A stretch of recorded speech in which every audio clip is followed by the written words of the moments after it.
of the screen. Baby, I don't deny. Oke, standby, kamera ready, sound ready, 3, 2, 1, action. Warahmatullahi wabarakatuh.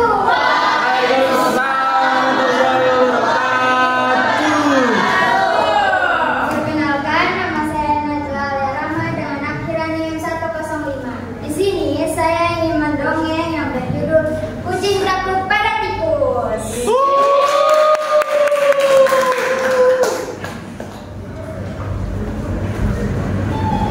Pada suatu sore hari, seekor kucing bernama Kiko sedang duduk manis di ruang tamu. Kiko adalah seekor kucing yang berani, keren, dan sangat percaya diri. Tapi pada sore itu, Kiko sedang menonton film yang berjudul Tikus Zombie, sangat serius. Lalu mata Kiko pun melotot, bulu-bulu kaki berdiri dan merinding. Lalu Kiko pun berteriak, "Gawat, apa benar tikus bisa menjadi zombie?" Dan sejak saat itu, Kiko pun takut pada tikus.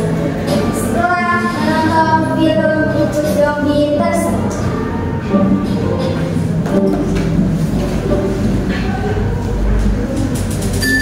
Keesokan harinya, datanglah seekor tikus kecil bernama Tuti. Tuti adalah seekor tikus kecil yang ramah, ceria, dan baik, dan sangat suka dengan keju. Tuti pun naik-naik ke atas lemari dapur sambil bersiul dan menari. Lalu Kiko pun melihat di atas lemari dapur ada seekor tikus kecil yang mirip sekali dengan tikus zombie yang waktu itu Kiko lihat pada sore itu. Lalu Kiko pun lari dan langsung bersembunyi di balik bantal. Lalu Kiko bilang dengan nada ketakutan, itu dia tikus zombie." Padahal Tuti cuma menyapa dan bertanya kepada Kiko, "Halo, apakah kamu punya roti keju?" Tanya ucap Tuti bertanya kepada Kiko.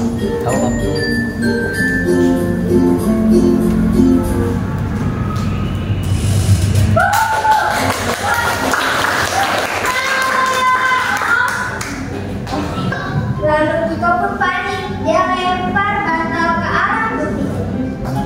Tapi malah kena wajahnya sendiri. Tuti pun kaget. Lalu Tuti mengejar Kiko buat ngajak main. Mereka lari-larian sambil kejar-kejaran keliling rumah. Lalu Kiko pun naik ke atas lemari. Tuti ngumpet di bawah meja. Tiba-tiba ada suara yang jatuh. Brak! Dan rambutku pun roboh. Lalu keju pun jatuh dari atas rambutku tersebut. Tuti pun langsung ketawa sambil isi keju yang jatuh dari rak tersebut. "Hahaha, enak banget nih kejunya. Apakah kamu mau, Kiko?" Tanya Tuti bilang ke Kiko. Lalu Kiko pelan-pelan turun dari atas lemari dan Kiko pun mengintip Tuti yang sedang duduk santai sambil makan keju. Lalu Kiko bilang sambil mengintip, "Gak bibir dan gak seseram seperti zombie yang Kiko lihat pada sore itu." Lalu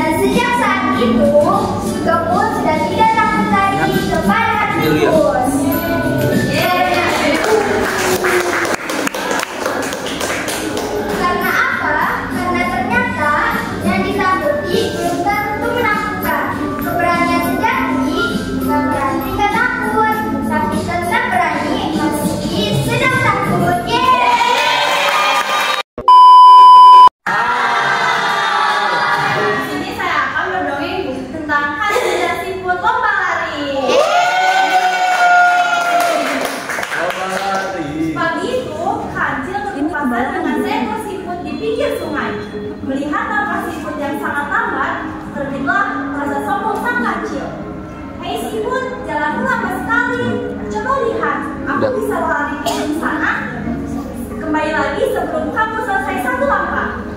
Siput seperti tidak mendengar jawaban sang kancil dan terus berjalan dengan santai. Panas hati sang kancil karena tidak diangkapi oleh siput. Siput bodoh, kau pasti tidak akan bisa mengalahkanku dalam adu lari ini. Inilah sang kancil. Tadi sangka-sangka, kali ini siput menjawab. Ayo saja kita buktikan siapa yang menang adu lari ini. Kalau aku menang, kamu harus mengaku kalah dan minta maaf kepadaku. Kancil tercengang mendengar keberanian sang siput, lalu menyetujui tantangan itu. Baik kalau begitu, mari kita adu lari besok pagi ini seperti juga ya. Setelah Kancil pergi, siput mengumpulkan saudara-saudaranya bersama siput. Dia menjelaskan rencananya untuk mengalahkan sang kancil. Sepanjang sehari, semua siput akan bergerak menempatkan dirinya di sepanjang sungai, sehingga terdapat seekor siput di setiap jarak tertentu. Lalu mereka menunggu di tempatnya masing-masing hingga pertandingan dimulai esok paginya. Beberapa siput sisanya ia ditugaskan untuk menyebarkan berita lomba di seluruh hutan ini. Waktunya pertandingan telah tiba, banyak hewan hutan telah datang untuk menonton adu lari ini. Dengan tenangnya, si siput pun berujar, "Hai Kancil, hewan-hewan hutan akan menjadi saksi pertandingan adu lari ini. Bersiap-siaplah mengaku kalah." Sang Kancil jadi merasa gugup karena siput begitu percaya diri. Begitu tanda mulai diberikan, Kancil langsung meleset jauh di depan siput. Ketika Kancil mulai merasa lelah, ia berhenti sebentar dengan niat memberi istirahat. Dengan ragu ia memanggil siput. "Put, siput, put." "Ya, di sini," jawab salah satu siput yang ada di dekatnya. Merasa panik, Kancil tidak jadi istirahat dan segera lanjut lagi seperti kesurupan. Setelah beberapa kali mendengar jawaban siput seperti itu, dia pun menyerah karena tidak kuat berlari lagi. Seluruh hutan pun terkejut dan sorak-sorai melihat Kancil mengaku kalah dan meminta maaf pada siput. Dan saya terima kasih.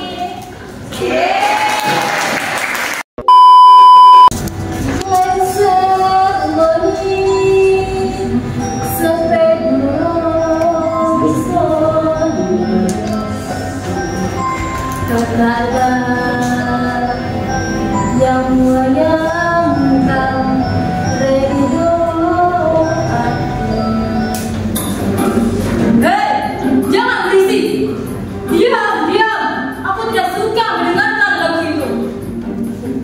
Loh, salah apa dengan lagu itu? Kok kamu marah sih? Dasar gagak kurang pergaulan. Malu, kamu kan cuma hanya bisa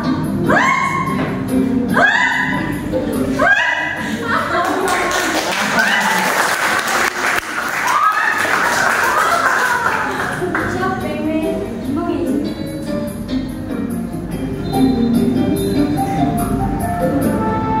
Rupanya ucapan Meme tak membuat gagak marah. Gagak mencoba menahan diri dan tetap tersenyum dan ngamuk-ngamuk di atas pohon. Dia mencoba mencari cara bagaimana caranya melakukan Meme supaya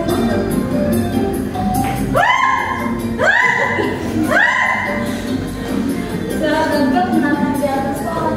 Apa yang mereka lakukan? Astaga, ternyata dia mengoyak rumah Meme setupai pohon tanpa tahu ada anak Meme dalam pohon. Hingga anak Meme terjatuh ke tanah, darah bercucuran dari kepala Meme. Gagak terbang ke sana kemari, kebingungan. Gagak, apa yang kamu lakukan? Anakku, maafkan ibu. Ucap Meme.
boleh